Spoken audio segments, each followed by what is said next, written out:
Smart Bourse, c'est votre double dose quotidienne de marché en direct sur Bismart à la mi-journée 12h30, 13h et le soir la grande édition pendant une heure à partir de 18h30. Au sommaire de cette édition de la mi-journée de ce vendredi 13 novembre, un retour au calme sur les marchés, des marchés qui restent positifs néanmoins en Europe, il faut le noter, avec un CAC 40 qui tourne toujours autour des 5400 points.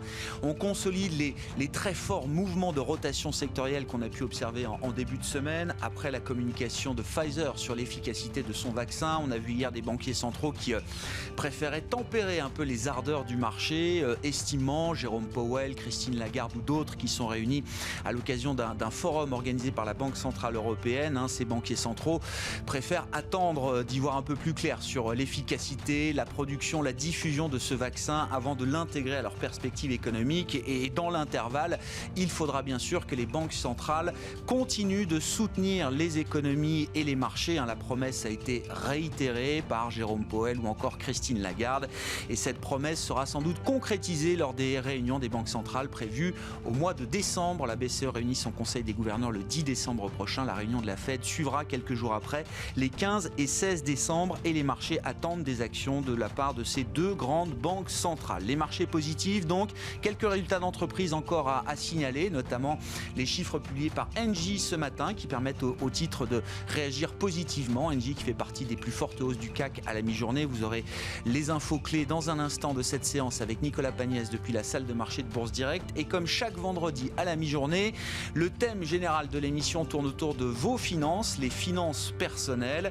On parlera notamment de la démocratie actionnariale avec sur ce plan un événement historique, inédit, l'Assemblée Générale en début de semaine d'Unibail Rodamco Westfield qui a été une claque majeure, il faut le dire, pour le management en place. On parlera également des labels qui sont en train d'apparaître à nouveau. Le label Relance a été lancé il y a quelques semaines par la Direction Générale du Trésor.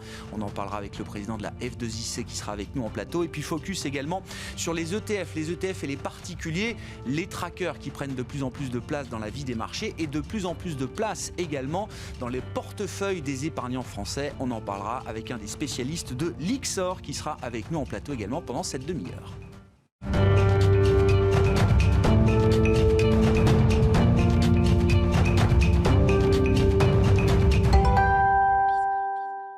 Des marchés qui soufflent un peu mais qui restent positifs à mi-séance en Europe. Le résumé complet avec Nicolas Pagnès depuis la salle de marché de Bourse Direct. Tendance en légère hausse à la mi-journée à la Bourse de Paris après une ouverture dans le rouge ce matin. La tendance est cependant moins marquée qu'en ce début de semaine alors que les inquiétudes sur le front de l'épidémie ont repris le dessus. Les mesures de restriction maintenues pour 15 jours supplémentaires en France et durcies dans plusieurs grandes villes aux États-Unis rappellent aux investisseurs que malgré le vaccin, les entreprises et les économies subissent toujours les effets de la pandémie. Pandémie qui dépasse à présent les 52 millions de cas dans le monde depuis le début de celle-ci. Lors de leur prise de parole hier, les banquiers centraux de la Fed, de la BCE, mais aussi de la Banque d'Angleterre se sont justement félicités des avancées notables en matière de vaccins. Mais ils ont également prévenu que cette seule perspective ne pouvait pas suffire à faire face aux défis économiques. Jérôme Powell a d'ailleurs indiqué que les prochains mois pourraient être difficiles, tout en rappelant que les banques centrales ont toujours besoin du soutien des gouvernements. Et une déclaration qui fait d'ailleurs écho à la tentative de reprise des négociations aux États-Unis sur le plan de relance budgétaire, les républicains ayant rejeté une nouvelle fois les demandes des démocrates de voter un plan de relance budgétaire. L'administration Trump, qui n'est plus en première ligne sur le sujet, a de son côté appelé les élus à reprendre les négociations. Et l'administration Trump qui a d'ailleurs publié hier un décret présidentiel interdisant aux structures américaines d'investir dans des sociétés chinoises suspectées par Washington d'être possédées ou contrôlées par l'armée chinoise. Un texte qui pourrait avoir un impact considérable sur plusieurs des 31 sociétés concernées, notamment dans le secteur des télécoms chinois. Le CSI 300, qui recense les plus grosses capitalisations des bourses de Shenzhen et de Shanghai, perdait 1,05% à la clôture ce matin. La Chine, qui a d'ailleurs finalement félicité Joe Biden et Kamala Harris aujourd'hui, alors que les dernières estimations attribuent la victoire à Joe Biden en Arizona, lui conférant ainsi 290 grands électeurs. En France, l'inflation a été nulle sur un an au mois d'octobre. L'INSEE revoit en effet à la hausse sa première estimation des prix à la consommation alors qu'elle anticipait au départ une baisse de 0,1%. Sur un mois, l'inflation se stabilise également après la contraction de 0,5% au mois de septembre. Et du côté des valeurs à présent à la Bourse de Paris, Engie fait état de résultats pénalisés par la pandémie sur les 9 premiers mois de l'année avec un résultat opérationnel courant à 2,8 milliards d'euros contre les 3,8 milliards d'euros un an plus tôt. Le groupe confirme cependant ses perspectives pour 2020 et vise pour l'ensemble de l'année un résultat net récurrent compris entre 1,7 et 1,9 milliards d'euros.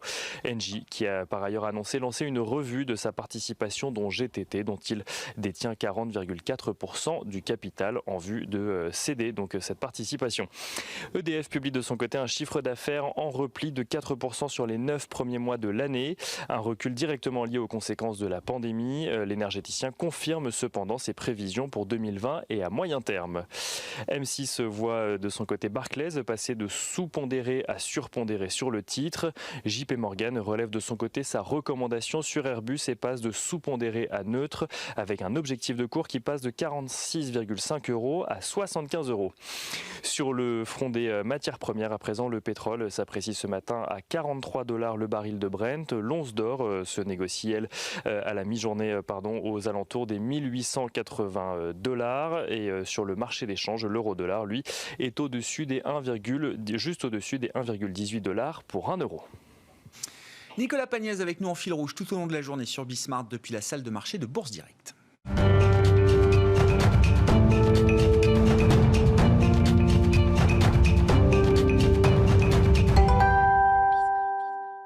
Nos sujets du vendredi dans Smart Bourse, tournés vers vos finances, les finances personnelles. On va parler de la démocratie actionnariale, du label Relance également, lancé par Bercy ces dernières semaines, et des ETF avec nos deux invités en plateau. Charles-Henri Dauvigny, le président de la F2IC, est avec nous à la mi-journée. Bonjour et bienvenue Charles-Henri. Bonjour Grégoire. La Fédération des investisseurs individuels et des clubs d'investissement. Et pour parler ETF, c'est Jérémy Tubiana qui nous accompagne. Bonjour Jérémy, bienvenue. Bonjour Vous êtes responsable de la distribution France des ETF de l'Ixor, filiale de la Société Générale. Je commence avec vous, Charles-Henri, sur l'événement majeur de la semaine, un des événements majeurs de la semaine quand on regarde l'actualité de la démocratie actionnariale des assemblées générales. C'était l'Assemblée générale d'Unibail-Rodamco-Westfield avec des enjeux très importants en début de semaine. Je disais dans les titres, et une claque finalement pour le management en place. Je vous ai vu un peu tiquer. Il faut revenir quand même sur ce qui s'est passé, la manière dont quand même un petit groupe d'actionnaires activistes, actifs, industriels, disent certains. Je crois que Léon Bressler, notamment, se présente comme un actionnaire industriel. C'est le cas.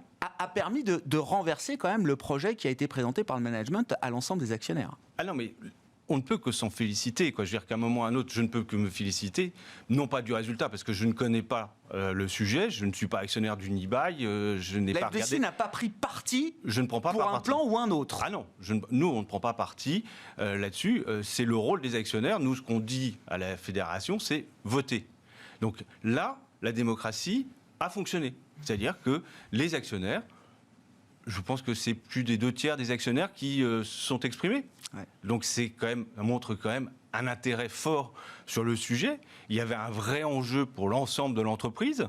Et donc les actionnaires qui sont les propriétaires, je rappelle, les propriétaires de l'entreprise, ont exprimé un souhait, c'est-à-dire ne pas participer à cette augmentation de capital parce qu'il fallait obtenir la majorité des 2/3. Il y a une majorité quand même qui se sont exprimés pour cette augmentation. 61%. La résolution a recueilli 61% de votes sur les 2/3 exprimés. Il manquait 5%. Et il manquait effectivement 5%. Voilà. C'est la règle de la démocratie. Il fallait 66%. Ils ne les ont pas eu. Voilà, ça a joué. Chacun a mis ses arguments en avant. Il y a eu une campagne de communication auprès de l'ensemble des actionnaires d'Unibail. Et ils se sont exprimés. Et je trouve que c'est sain. Ouais. Voilà. C'est une date quand même, Charles-Henri. Enfin, je ne sais pas si vous avez mémoire d'événements aussi importants lors d'une AG. Enfin, de voir une résolution, un plan aussi important présenté par le management en place qui se fasse retoquer. C'est vrai que souvent dans le passé, on a l'impression que les AG, il y a toujours un peu de grogne, un peu de fronde sur certains sujets, mais c'est souvent une chambre d'enregistrement quand même. Alors, vous avez quand même quelques exemples qui montrent que, au cours de certaines AG, vous avez certaines résolutions qui ne sont pas adoptées. Certes. Donc, ça peut être des nominations. au conseil, ça peut être la rémunération du management, mais de manière aussi claire sur la stratégie de l'entreprise, ça... J'en ai pas. C'est une première. Oui, c'est une première. Si, vous avez aussi éventuellement sur des fusions. À un moment ou à un autre, l'AG peut refuser un mariage entre la boîte et une autre boîte. Voilà. Donc là, c'est assez clair. Et moi, je ne peux que nous en féliciter et en espérant que cet exemple puisse faire marque les esprits. Voilà. Je comprends. Voilà. Globalement, la campagne des AG 2020, quel bilan vous en faites? Alors, c'est un peu passé, là, c'était une assemblée générale extraordinaire liée au plan stratégique proposé par le management d'Unibail-Rodamco-Westfield. Les grosses AG ont eu lieu il y a quelques mois, mais dans un contexte évidemment particulier. Je vais parler de la forme, parce que c'est plus ça qui est intéressant. Après, sur le fond, chacun... Est-ce que la démocratie actionnariale a pu s'exprimer? Chaque actionnaire fera son analyse en fonction des boîtes dans lesquelles il est actionnaire. Mais sur la forme, on a eu cette crise sanitaire qui est tombée sur notre tête au mois de mars, et donc les entreprises ont dû s'adapter pour tenir leurs assemblées générales dans les délais impartis, c'est-à-dire avant le 30 juin, parce que sans ça, après, même si le gouvernement a permis de pouvoir tenir d'autres délais. Là-dessus, l'étude Fitrust montre que seuls 9 entreprises du CAC 40 ont permis aux actionnaires de pouvoir poser des questions, non pas écrites, comme c'est le cas, mais au-delà de ça, avec un chat, mais qu'une semaine avant. Il y a, en revanche, Air Liquide a fait un effort. Lui, ils avaient mis un chat en direct pour que les uns et les autres puissent s'exprimer et avoir après un algorithme qui pouvait permettre d'interpréter ce que les actionnaires disaient en direct et de poser quelques questions quand même au management sur la stratégie et sur autre chose. Voilà. Donc maintenant, nous, en tant que fédération et d'actionnaires, on souhaite que le présentiel revienne, parce que les droits des actionnaires, c'est quand même quelque chose d'important, parce que là, en l'occurrence, en virtuel, on ne peut pas poser de questions en direct, on ne peut pas révoquer un administrateur en direct. Voilà, il y a un certain nombre de droits des actionnaires au moment des AG qui n'ont pas pu entravés, qui n'ont pas pu s'exprimer. Donc là, ce que l'on souhaite, c'est que les conditions sanitaires nous permettent de retourner au présentiel. Il faut quand même se préparer à ce que la campagne 2021 se fasse peut-être encore en virtuel, en attendant la diffusion massive du vaccin efficace que tout le monde espère, Charles-Henri. Mais il va falloir retenir un certain nombre de bonnes pratiques quand même, peut-être dans la perspective de 2021. Alors à ce moment-là, on a le temps que les entreprises puissent se préparer justement à une campagne virtuelle, mais alors à ce moment-là, qu'il y ait véritablement une véritable interaction. Parce que vous avez vu un certain nombre d'AG, elles n'ont pas duré plus d'une heure ou une heure et demie. On a eu la lecture du président de son rapport de gestion, le rapport du commissaire aux comptes, et les résultats des votes, et basta, c'était plié. Donc ça... On ne veut plus voir ça. Ce qu'il faut, c'est que les boîtes et les entreprises donc, mettent en place les outils qui permettent cette interaction. Il y a une plateforme qui s'appelle Vote Access, qui permet d'identifier les actionnaires pour qu'ils puissent voter en ligne. Et bien pourquoi pas, avec Vote Access, les identifier pour qu'ils puissent poser des questions. Bon, il va falloir réconcilier quand même l'idée de l'AG à distance, en virtuel, et la démocratie actionnariale pour qu'elle puisse s'exprimer pleinement, y compris sous ce genre de format, s'il devait se répéter. Je voulais qu'on dise aussi un mot des labels. Alors c'est l'actualité du moment. Le label Relance, qui a été mis en place mi-octobre, je crois, par la Direction Générale du Trésor à Bercy. Donc l'objectif, je cite le communiqué, est d'orienter l'épargne des Français vers des fonds d'investissement, des fonds communs de placement qui investissent dans des entreprises françaises, PME, ETI, cotées ou non cotées, et qui déploient rapidement justement des ressources pour soutenir en fonds propres ou en quasi-fonds propres ces entreprises. Il ne faut jamais négliger la puissance du marketing, je crois, dans ces métiers de la finance. Donc je ne sais pas ce que vous inspire ce label Relance. Est-ce que c'est une brique marketing de plus pour des sociétés de gestion? Et si oui, c'est très bien. Est-ce que ça peut aller au-delà et avoir peut-être un impact significatif sur le fléchage de l'épargne des Français, Charles? Il faudrait s'adresser aux distributeurs de ce type de produit, parce qu'à un moment ou à un autre, je ne sais pas très bien quel est l'impact de ce genre de choses. Vous avez déjà quand même un certain nombre de labels, ISR, ESG, déjà déterminés aussi par l'État. Vous avez plus de 500 fonds qui sont ISR, ESG. Est-ce que les particuliers sont réactifs à ce genre de label? Alors, oui et non. Je veux dire qu'à un moment ou à un autre, on s'aperçoit que dans les jeunes générations, ça a un impact. De savoir qu'on va donner du sens à son épargne et autre chose. Ensuite, ça dépend aussi comment vous gérez votre épargne. Si vous la gérez en direct, avec des actions en direct, ce type de label, c'est pas vraiment votre tasse de thé. En revanche, c'est quand vous achetez des produits de gestion collective, là, estampillés, parce que vous êtes sur du long terme, vous êtes dans le cadre d'une assurance vie ou dans un PEA, mais vous êtes sur du long terme, là, ça peut avoir un impact et vous cherchez plus du rendement que la plus-value. Quand vous achetez une action en direct, vous cherchez du rendement, mais aussi de la plus-value. Ouais. Alors qu'en fait, lorsque vous achetez un EPC, vous achetez plutôt du rendement que de la plus-value rapide. Donc à ce moment-là, vous êtes plus sensible à ce type de label. Après, il y en a un certain nombre. Ouais. Il y en a trop. C'est ce qu'il faut comprendre ou pas, Charles-Henri? Oui, et puis alors, après, là, dans le label Relance, j'ai vu qu'il fallait investir dans des boîtes qui ne sont pas carbonées. Bon, alors je ne sais pas quelles sont les boîtes. Il faut respecter les critères ESG. Oui, mais quelles sont les boîtes qui ne sont pas carbonées? Et puis alors, je veux dire que moi, je ne suis pas actionnaire de Total, ou j'en sais rien, parce que ce n'est pas moi qui gère mon portefeuille. Comme ça, moi, vous voyez, je suis totalement transparent. Total fait des efforts pour passer du fossile au renouvelable. Même chose pour Engie. Donc pourquoi on n'aurait pas intérêt aussi à investir dans des boîtes qui ont une vraie expérience en matière énergétique, de distribution de l'énergie, de la production d'énergie, et de leur permettre de passer du carbone au décarboné? Pourquoi on leur a interdit de ce label? Là, on vise quand même des entreprises visiblement de beaucoup plus petite taille qui ont besoin de fonds propres et qui vont avoir besoin de fonds propres dans les prochains mois, les prochains trimestres. Oui, mais alors à ce moment-là, est-ce que vous avez besoin d'avoir un label le Relance? Peut-être, mais quand je vois le fonds BPI dont vous avez parlé il y a un mois... Donc ici, le fonds de private equity pour le grand public, hein, voilà, c'est ça. Voilà, bon, je trouve ça une excellente idée. Mais il n'y a pas besoin de label. Mais pas à ces coûts-là, aussi. À 3,92 par an de frais de gestion. Et on vous... J'ai plus l'espérance de rendement qui est affichée 5 et 7, hein, c'est ça? Ouais, d'accord. Voilà. Donc retirer les frais. Et si vous souscrivez à partir du 1er avril 2021, vous rajoutez 2% de frais de gestion supplémentaires. Bon.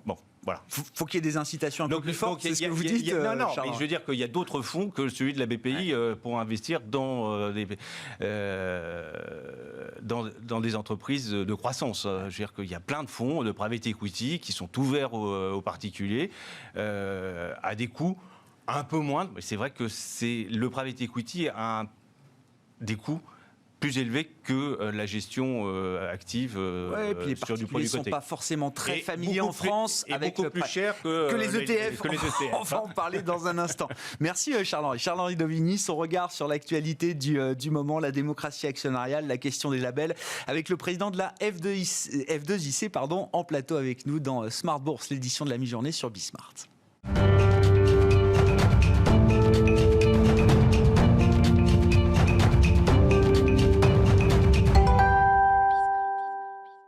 Et vous l'avez compris, on va parler des ETF avec Jérémy Tubiana. Je vous représente, Jérémy. Vous êtes responsable de la distribution pour le marché français de l'Ixor ETF, filiale de la Société Générale. Jérémy, je voulais qu'on fasse le point avec vous sur l'intérêt et la popularisation de ces produits, de ces trackers qui sont là pour répliquer des mouvements de marché sur des indices, sur différents segments de marché auprès des particuliers. Je sais que ce sont des produits qui sont très utilisés par les professionnels, qui ont pris une place très importante dans le monde de la finance et le monde de la gestion. Je voulais savoir quelle est la place que ça représente dans le portefeuille des épargnants français aujourd'hui, Jérémy. Alors, c'est vrai que depuis quelques années maintenant, on observe une croissance assez importante de la collecte des ETF dans les enveloppes d'épargne utilisées par les épargnants français, que ce soit l'assurance vie, le PEA et plus récemment le PER. On peut expliquer cette croissance par deux tendances de fond. La première, finalement, c'est celle qui va provenir des investisseurs particuliers qui vont se débrouiller tout seuls pour épargner. En général, ils vont le faire souvent en ligne. donc sur les courtiers, les banques en ligne, etc.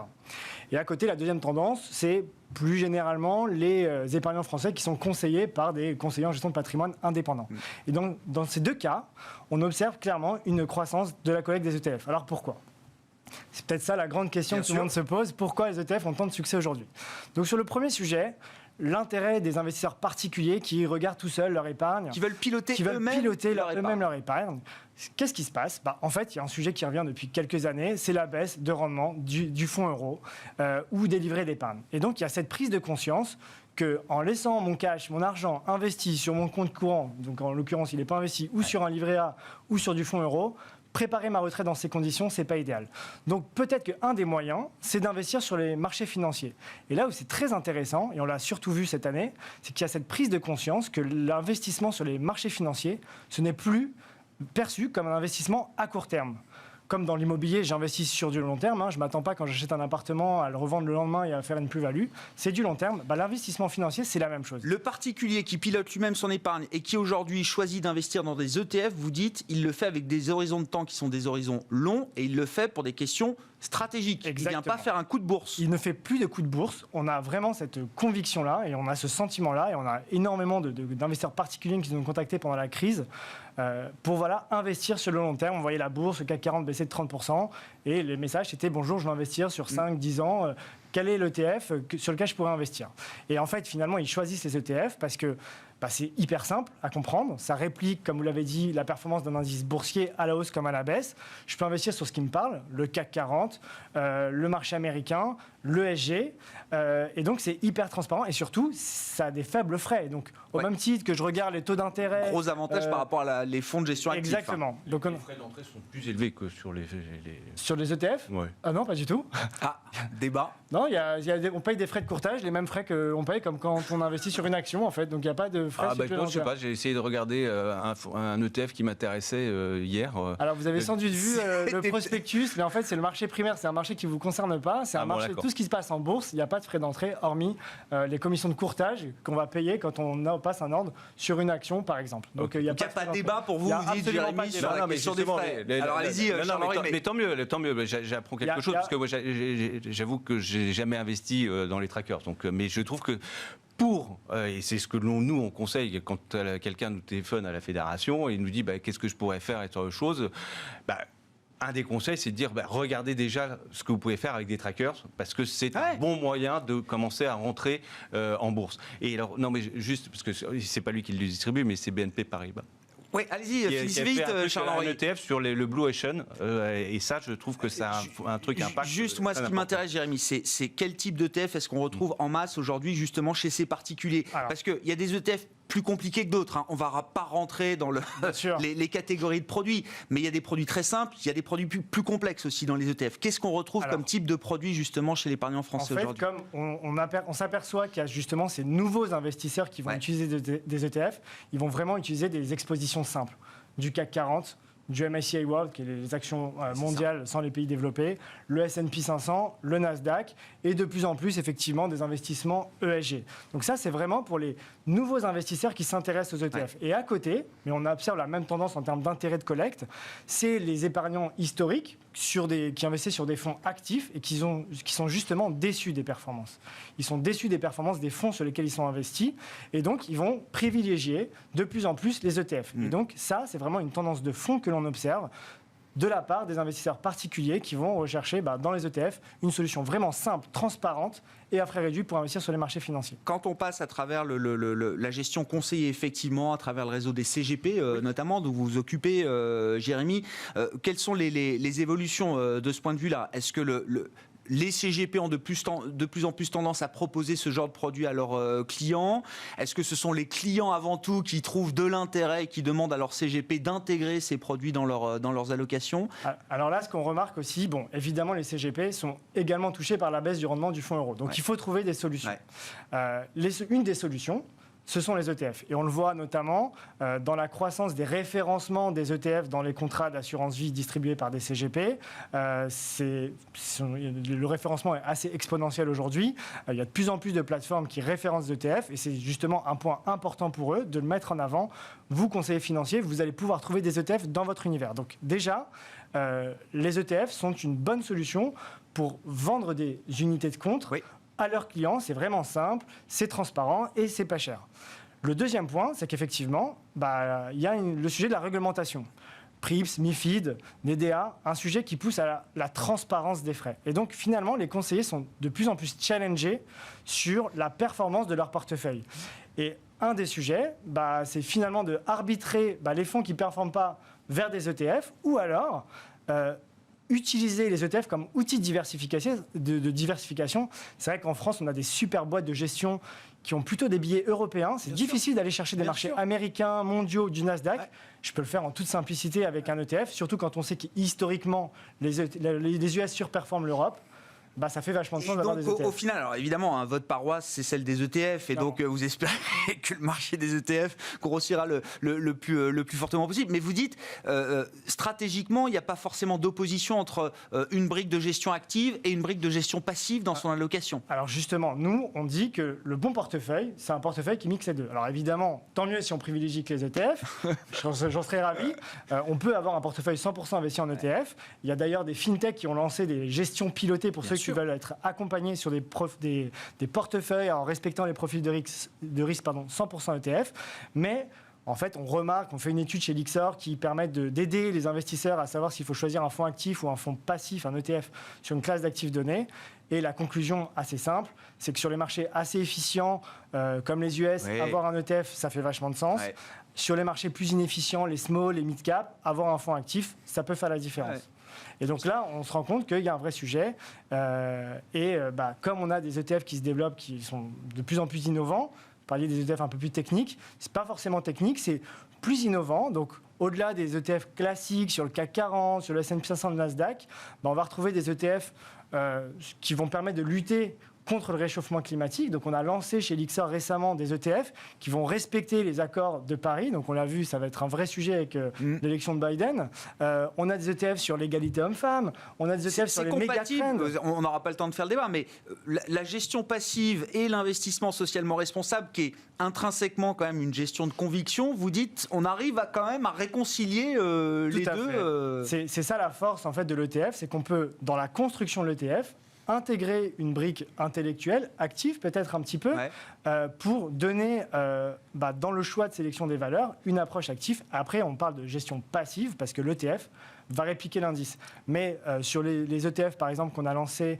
sur le climat, clairement, on va investir sur des sociétés qui vont respecter les accords de Paris, donc qui vont s'engager à ne pas à respecter la réduction des émissions de carbone. Le choix est fait dans la construction même. Exactement. Et en plus, la construction va être parfois dynamique. Donc en fait, c'est pas statique. La construction va être dynamique et l'ETF est là pour répliquer. Mais c'est l'indice. Bon, convaincu ou pas, Charles-Henri ? C'est l'indice qui va être dynamique parce que l'indice va être dynamique et l'ETF va répliquer l'indice effectivement. Donc, mais c'est pas vous qui dirigez l'indice. Non, justement.